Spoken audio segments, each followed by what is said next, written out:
Hi, everyone. I'm Lauren Albandia, and I'm the coordinator for ISAR 2022. And that conference is happening in August, and it's August 25th through 29th. It's going to be held in Westminster, Colorado at the Westin Hotel. Now, that's right between Boulder and Denver. So there'll be lots to do. The weather's going to be lovely. We're going to have over 100 speakers. And so for more information and all the information you need on the conference, make sure you go to isar2022.org. And today, I'm with my colleague and friend, Nadiya Shah. Thank you, Nadiya, for taking the time to be with me today. Well, Laura, I would take the time to talk to you absolutely anytime. So it's all good. I adore you. We definitely have a mutual love and respect for one another, for sure. And having worked together on conferences back, particularly UAC 2018, which was a big deal. And so that was just a fabulous time. So let me tell you a little bit about Nadiya, if you don't happen to know who she is, which I find very doubtful, but just in case. French Vanity Fair named Nadiya Shah one of the top 12 astrologers on the planet, crowning her a pioneer in video astrology. She is one of a few people in the world to hold an MA in the cultural study of cosmology and divination from the University of Kent in the United Kingdom. Nadiya's widely popular YouTube channel, nadiyashah.com, is one of the most watched astrology channels in the world. Wow.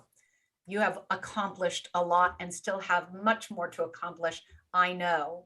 So I have a question for you, and that is, what does it feel like? What is the feeling inside you have when you think about the astrology community coming together for ISAR in person, which hasn't happened for ISAR since 2016.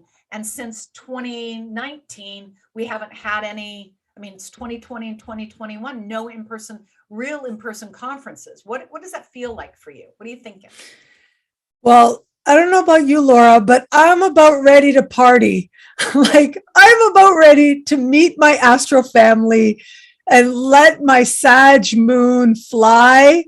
I am so excited to meet everybody once again. I cannot wait. I feel like I can feel it like sort of percolating under the surface, like the astrology community is about ready to just really have a whole lot of fun. And I think that this event is going to be it. It really is going to be it. I remember telling you a while back, like, by the time this event comes around, you watch, I think that we are going to be flooding over with people just ready to have a good time and meet other astrologers, hug other astrologers. My God, I miss it so much.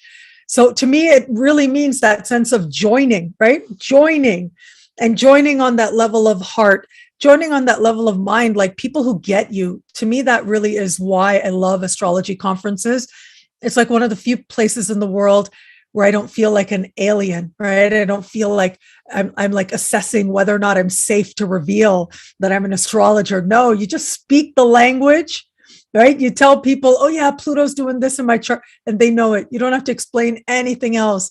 That's the level of love and understanding that you find. And so I really feel like this is going to be a celebration on a level of heart and just so much fun. It is, that is the tagline that we all came up with, ISAR 2022, Joining Hearts and Minds. And so the joy of that time of people coming together, as Nadiya said, as you've said, sharing ideas, connecting, just that the beauty of being able to gaze into someone's eyes while you're in the same space. Absolutely. We've made do with the virtual reality, I think, as best we could. And we did fabulously on just overall as a community, right? But I think it's clearly time, and we are just going to make it happen. So on Friday, the 26th of the conference, you're doing a lecture called Moments of Change, Astrology to Illuminate Times of Personal Transformation. And this is on, we don't necessarily have tracks for ISAR. We have topic areas and topic descriptions so that a lecture can cross multiple topics. So the main topic for this, of course, is philosophical and spiritual. And tell me why you chose that topic and what does it mean?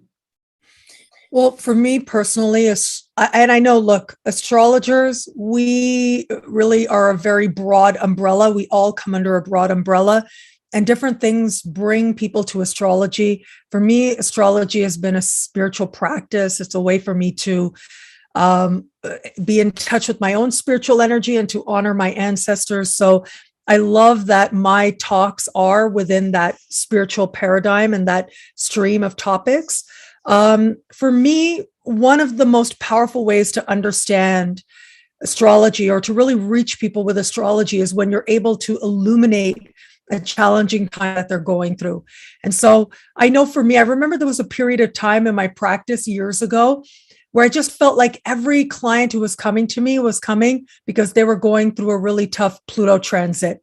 I had this knack of attracting clients who were going through some pretty difficult Pluto conjunctions.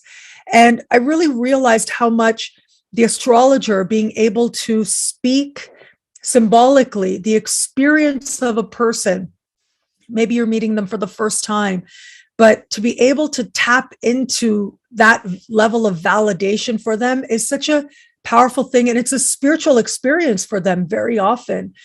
And so I feel like with this class of illuminating, or this talk rather, of illuminating times of personal change, is when astrology really shines. It's when people feel the astrological moment, the moment of astrology, that much more powerfully, whether you are the astrologer or you are the client.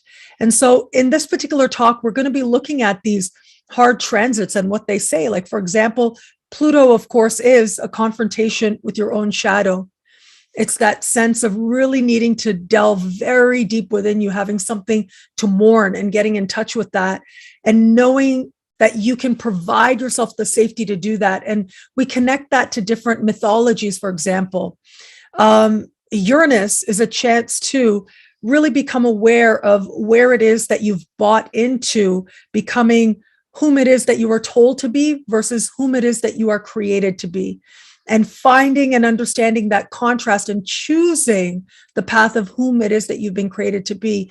And of course, Neptune isn't always very clear, but Neptune ultimately is about touching the divine. It's about baptism. And how is your baptism going? Like, how is it that you are understanding your merging with the divine and experiencing yourself in your most essential nature and so much more? So in that particular talk, we're going to be looking at mythologies, yes, but also how you can understand when you're going through those transits, how you can guide other people when they're going through those transits, which is when, to me, astrology really touches to the spiritual core that is at the heart of it.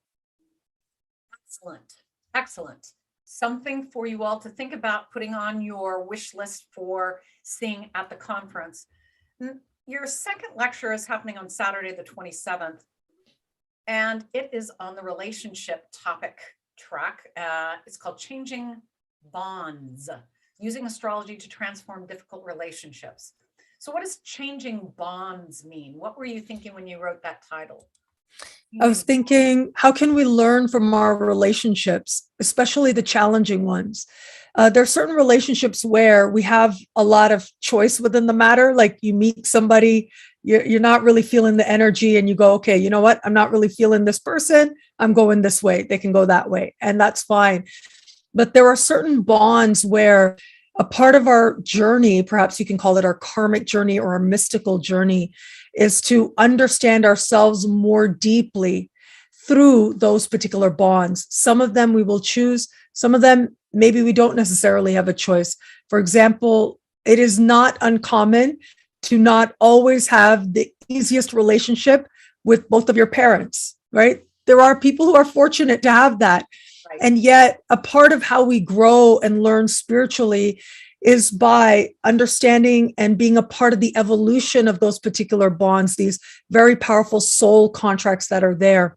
And so we're going to be exploring this idea of soul contracts, but really it is about you taking ownership for your own evolution, your own spiritual learning, and keeping that at the forefront as part of how it is that you are going to grow.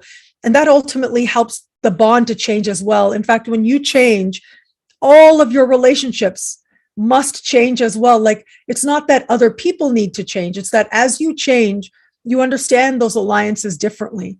And so trying to understand some of the synastry that may be playing out, or maybe some transits to your own chart, to help you to understand maybe the best way to approach a given situation, helps you that much more to at least approach particular alliances much more consciously and to grow from there. Now, I know we are going to focus, of course, on these types of bonds that, feel like they're very deep and powerful, like we may have with our parents or otherwise.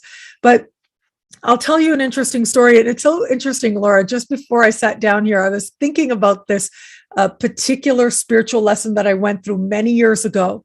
So many years ago, when I was in graduate school, I had to go to England and I lived in the dorms. So at the time that I was living in the student dorms, everybody else was basically like 10 years younger than me. And so I was a very rebellious teen. I sort of went my own way. And then I found my way back to my Sag moon and I started getting serious about my studies. I ended up going to graduate school in England. Okay, so I get there and everybody in my flat, right? There's like 6 rooms in a flat. Everybody is a pothead. I walk in and there's the smell of marijuana. And it's not my thing. And that's okay. If somebody else wants to do it, that's their thing. I didn't really realize that in the moment. I was like, oh my God, what am I going to do? Everybody here is smoking weed. Everybody here is partying. Oh my God. I was on a totally different vibe. But I remember having the realization that it is no one else's job to change for me. It is up to me to decide to adapt to this or not. I'm here to do something specific. And astrology really helped because in my relocated chart, Neptune was conjunct the IC. I mean, what did I expect was going to happen when I went to England? Of course. But the amazing thing is that as I decided to adapt, and it wasn't about joining them or doing anything I didn't want to do, it's incredible how much freedom that gave me, how much that allowed my relationships with my different flatmates to evolve and to become something else, a part of my learning. And so that's just one example. And of course, we have much more powerful soul contract examples with these powerful people who will be in our lives throughout our lives. And yet we can approach it. We can choose how we're going to approach a given situation and transform the situation as a result. So my hope is to tap into the astrology to help people to understand how to do that so that ultimately you end up empowering yourself. That's the deal. That's exactly what I heard you describing, which is my life philosophy, that it isn't somebody else's job to be some particular way that makes me more comfortable, makes me more happy, or makes me more secure, makes me more whatever. It's not anybody's job but mine, and how I orient myself and how I relate to others, and whether I create grace in my space for other people to be who they are. All of that. It sounds lovely. It's perfect. Terrific. And I encourage you all to go see Nadiya. You're so wonderful. Oh, and I love how you just said that. You said grace. Like what I heard was, my grace is my responsibility. Absolutely. Yeah. And it's so liberating and so empowering. Like we're tapping into all of the outer planets there when we say that phrase, right? My grace is my responsibility. And it's incredible how just taking that responsibility, it transforms all of your relationships. I mean, it is so profound to see how my own, like, for example, with my parents, I have Pluto in the 4th house. Okay. So that's all I need to say to my fellow astrologers out there. And it is incredible to see how my relationship with my family has evolved and become more loving and just so much more as a result of taking responsibility for my own grace. And whatever part astrology can play in that, that's really when astrology is a tool of not just empowerment, but really power. Peace is power. You being at peace with yourself is probably one of the most powerful states of being that we're ever going to be in. And if astrology can help you with that, even to glimpse it, align with it a little bit, then it is a tool that is that much more valuable.